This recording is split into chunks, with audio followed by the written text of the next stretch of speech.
क्योंकि नहीं कह सकते जय सिया राम? मैं कह सकता हूँ। अगर एक मुसलमान चोरी कर रहा, पाप कर रहा, बुरे कर्म कर रहा, तो वो उसे वो पाप नहीं समझ रहा। जय सिया राम कहना वो पाप समझ रहा। क्या बुरा है? एक भगवान का नाम है, ईश्वर का नाम है। मौलाना बैठे, इन्हें बताना चाहिए जय सिया राम कहना कोई गुनाह नहीं है, कोई पाप नहीं है। जब इस तरीके से बताएंगे तो ना कहीं हिंसा होएगी, ना कहीं झगड़ा होएगा, ना कहीं लड़ाई होएगी। तो मदरसों में पढ़ाई हो रही है, मैं कहना चाहता हूँ आलिम और मौलाना से, वहाँ एक हिंदी पढ़ाई, इंग्लिश पढ़ाई भी दी जाए। जो जागरूकता है उसके अंदर, शिक्षा है, वो हर समाज में बैठ सके। तुम्हारे पास दौलत होनी जरूरी नहीं है, तुम्हें मरने के बाद जन्नत मिलेगी, जहन्नुम मिलेगा, ये और वो। तो पहले दुनिया का बताओ ना, जहाँ हमने जन्म लिया है, यहाँ की शिक्षा दो ना उसे पहले। धर्म कोई सा भी हो, देखिए धर्म एक अच्छाई की तरफ ले जाता है, वो अच्छी दिशा दिखाता है, वो पाप करने से, बुराई से रोकता है। अरे भाई, मैं हिंदुस्तान में पैदा हुआ हूँ, मैं अपने देश के प्रधानमंत्री जी की तारीफ करूँगा। उन्होंने अच्छे संस्कार दिए, अच्छी उनकी सोच है, अच्छे उनके विचार है। जिस रोड पे आज मोदी जी जो हाईवे बना रहे हैं, क्या उसमें सिर्फ हिंदू चलेगा? मुस्लिम भाई भी तो चल रहे हैं ना। जो आज इन्होंने कोविड में राशन दिया, सिर्फ हिंदुओं को दिया, मुस्लिम भाई को दिया। वैक्सीन क्या सिर्फ हिंदुओं ने लगवाया, मुसलमानों ने लगवाया? मस्जिदों में जो इनका धार्मिक स्थल है, वहां पे आए दिन बम फूटते हैं। अगर मैं गलत बोल रहा हूं तो आप चेक कर लो। इन लोगों को अगर आप ये बोलो ना, बोलने के लिए हिंदुस्तान जिंदाबाद, तो नहीं बोल पाएंगे। इंडिया पाकिस्तान का मैच होता है तो पाकिस्तान को फेवर करते हैं। अगर आप कहीं सेफ हो तो एक सिर्फ और सिर्फ हिंदुस्तान ही है। जब हल्का सा भी मुसलमान, अभी आपने देखा होगा, उन्होंने मुसलमान शब्द सुना, वो इतना गुस्सा हो गए। भारतीय मुसलमानों से इतना ज्यादा पाकिस्तान की बात करी तो चुप हो गए। सर ऐसा क्या? नहीं, जिन लोगों को हिंदुस्तान में नहीं रहना है, एक तरीके से मैं ये कहूँगा, उनसे पूछिए क्या वो सीरिया में जीना चाहते हैं, क्या वो इराक में जीना चाहते हैं, क्या वो काबुल में, अफगानिस्तान में जीना चाहते हैं, और क्या पाकिस्तान में जीना चाहते हैं। भाई साहब, एक दिन के लिए नहीं रह सकता, क्योंकि देखो वहाँ पे 99% वहाँ पे मोमडन है। मैं मुसलमान की बात करता हूँ, लेकिन वो लोग भी आज मस्जिदों में बम फोड़े जा रहे हैं। अगर आप कहीं सेफ हो तो एक सिर्फ और सिर्फ हिंदुस्तान ही है। जो लोग खाते हिंदुस्तान का है और गाते पाकिस्तान का, उनको शर्म आनी चाहिए। ये बहुत शर्म की बात है। इन लोगों को अगर आप ये बोलो ना, बोलने के लिए हिंदुस्तान जिंदाबाद, तो नहीं बोल पाएंगे। इंडिया पाकिस्तान का मैच होता है तो पाकिस्तान को फेवर करते हैं। तो क्या इन लोगों से डिबेट?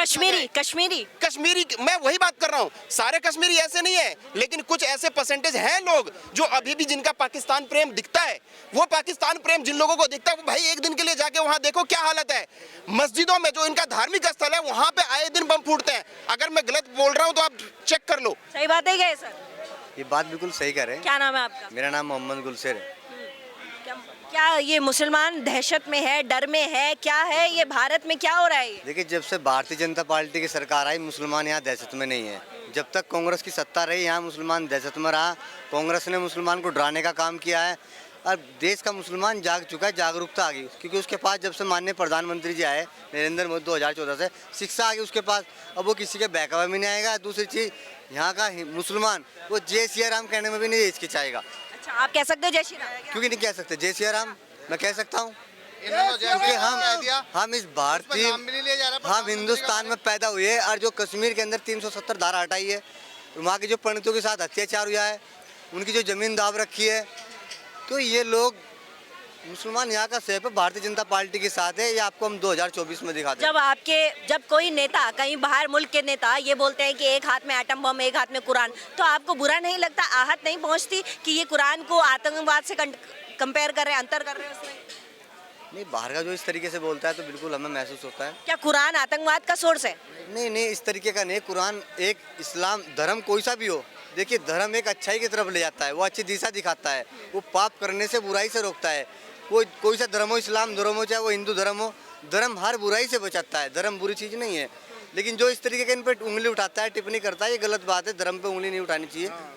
जब अभी यहाँ पर एक मुसलमान भाई आए कश्मीर के, तो वो, उनको तो बहुत बुरा लगा कि जब बात करी किसी और मुल्क के, पाकिस्तान की, वो मुसलमान की। जब आपको हम देख रहे हैं बीजेपी के गुणगान गा रहे हैं, आपके लिए ऐसा क्या करा? अगर आपसे भी तो कोई भी पूछ सकता है। ये गुणगान नहीं गा रहे हैं, ये देखिए जो सच्चाई है उसको बयां कर रहे हैं। आप लोग इनको समझ रहे हैं गुणगान कर रहे हैं। देखिए, इस देश में अब्दुल कलाम जैसे मुसलमान पैदा हुए थे। अब्दुल कलाम मुसलमान थे ना, देश के राष्ट्रपति जो सर्वोच्च पद है वहां तक पहुंचे। और एक पाकिस्तान है जहां के मुसलमान को बम थमाया जाता है, वो सिर्फ एटम बम ही समझता है। वो समझता है कि सिर्फ एटम बम ही जो है सो है। लेकिन यहाँ के जो हिंदुस्तान के मुसलमान हैं, वो अच्छे खासे बिलियनियर, पढ़े लिखे और अच्छे खासे पोस्ट में। तो हिंदुस्तान और पाकिस्तान का तो आप तुलना ही मत करो। आजाद दोनों देश एक साथ हुआ, लेकिन आज हमारा जो रैंक है वो और जो पाकिस्तान का रैंक है वो दोनों में बहुत बड़ा गैप है, बहुत बड़ा फासला है। चाहे यहाँ के मुसलमान हो या हिंदू हो, कोई यहाँ का कोई भेदभाव नहीं है। मोदी जी ने सबको एक नारा दिया है, सबका साथ, सबका विकास और सबका विश्वास। जिस रोड पे आज मोदी जी जो हाईवे बना रहे हैं, क्या उसमें सिर्फ हिंदू चलेगा? मुस्लिम भाई भी तो चल रहे हैं ना। जो आज इन्होंने कोविड में राशन दिया, सिर्फ हिंदुओं को दिया, मुस्लिम भाई को दिया। वैक्सीन क्या सिर्फ हिंदुओं ने लगवाया, मुसलमानों ने लगवाया? ये सिर्फ और सिर्फ ओवैसी जैसे कुछ लोग हैं, कुछ लोग इस तरीके के हैं जो बंटवारा करते हैं, जो इनको नीचा दिखाने की कोशिश करते हैं, वो लोग हैं। बट मैं कहता हूं कि ये लोग भी अब शिक्षित हो रहे हैं और इन बहकावे में नहीं आना चाहिए। शिक्षा को बढ़ावा देना चाहिए और हमें एक हिंदुस्तानी की तरह तरक्की करना चाहिए, तभी आप चाइना और अमेरिका को compete कर सकते हो। हमें इस दिशा में बढ़ना चाहिए। हमें ये नहीं देखना चाहिए कि कौन हिंदू है और कौन मुसलमान है। क्यों भाई? बिल्कुल सही बात है। अभी शालीग्राम मंदिर बन रहा है, अयोध्या में रास्ते में है शालीग्राम। तो आपने देखा होगा लोग कह रहे हैं कि ये ताजमहल से भी सुंदर बनेगा। क्या ताजमहल की तुलना भी करी जा रही है कि नहीं, यहाँ तो चलो हॉस्पिटल बना देते, स्कूल बनाते, ये तो हमने सुना ही है, लेकिन अब कह रहे हैं ताजमहल से तुलना कर रहे हैं राम मंदिर की। नहीं, देखिए ये है ना, लोगों की क्या दिमाग में सिर्फ ताजमहल को ही सुंदर बना रखा है? लोगों की आस्था है। देखिए राम मंदिर जो है ना, एक लोगों का जन भावना है, आस्था है, और उसमें लोग बोलते हैं, इस तरीके की बातें करते हैं कि वो चाहते हैं कि जितना सुंदर एक स्वर्ग हो सकता है ना, उस तरीके की राम मंदिर बने। और उसमें सिर्फ योगदान हिंदुओं का नहीं है, मुस्लिम भाई भी उसमें ईंट लगा रहे हैं। अगर आप रिकॉर्ड उठा के देखोगे, मुस्लिम भाइयों ने भी मंदिर के लिए ईंट दिया है, दान दे रहे हैं। वो हिंदुस्तानी है, वो सच्चे हिंदुस्तानी है। और मैं कह रहा हूं कि अगर कोई वैसा मस्जिद भी बने तो उसमें हिंदुओं को भी साथ देना चाहिए। ये हिंदू मुसलमान की लड़ाई नहीं होनी चाहिए। देश विकास कैसे करेगा, सौहार्द कैसे बढ़ेगा, उस पे बात होना चाहिए। कुछ लोगों को आप हटा दो, बाकी हिंदुस्तान आज तरक्की कर रहा है, आप बहुत अच्छा कर रहे हैं, डेवलप कर रहे हैं। कुछ हाँ ओवैसी जैसे कुछ लोग हैं जिसको हमें नेगलेक्ट करना होगा।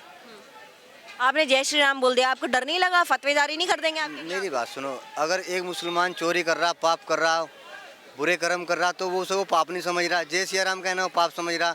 क्या बुराई? एक भगवान का नाम है, ईश्वर का नाम है, उसके अनेक नाम है। उसे अल्लाह कह लो, ईश्वर कह लो, प्रभु कह लो। तो इस तरीके की ये जो मदरसों की जो पढ़ाई है, ये ना गुमराह। आप पढ़े मदरसों से? मैं मदरसे से नहीं पढ़ा हूँ, हमारी फैमिली में कोई पढ़ा है।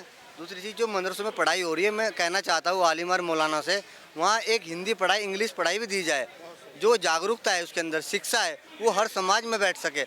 तो इस तरीके से ये जो जितने आलिम और मौलाना, ये गुमराह किया जा रहा है मुसलमानों को। इस तरीके की उनके पास शिक्षा नहीं है, वे जय सिया राम कहना बड़ा वो समझ। तो लोग मदरसों में, मतलब आपके हिसाब से, आपको तो पता होगा, बहुत गहराई से बताओ, क्या पढ़ाते हैं, क्या सिखाया जाता है? वे सिर्फ खाली एक चीज़ पर टारगेट करते हैं। आप सिर्फ जिक्र ऊपर वाले का जिक्र करो। तुम्हारे पास दौलत होनी जरूरी नहीं है, तुम्हें मरने के बाद जन्नत मिलेगी, जहन्नुम मिलेगा, ये और वो। तो पहले दुनिया का बताओ ना, जहाँ हमने जन्म लिया है, यहाँ की शिक्षा दो ना उसे। पहले समाज के बारे में सिखाओ, कैसे बैठना है, कैसे उठना है। अब वो जय सिया राम कहना पाप समझ रहा है, गुनाह समझ रहा है, तो उसे बताना चाहिए ना। तो जो आलिम है, मदरसे में बैठे, मौलाना बैठे, इन्हें बताना चाहिए जय सिया राम कहना कोई गुनाह नहीं है, कोई पाप नहीं है। जब इस तरीके से बताएंगे तो ना कहीं हिंसा होएगी, ना कहीं झगड़ा होएगा, ना कहीं लड़ाई होएगी। तो जब से माननीय प्रधानमंत्री जी आए, तो देश का मुसलमान जान चुका, वो समझ चुका जय सिया राम कहना कोई गलत बात नहीं, क्योंकि मुसलमान के पास शिक्षा है।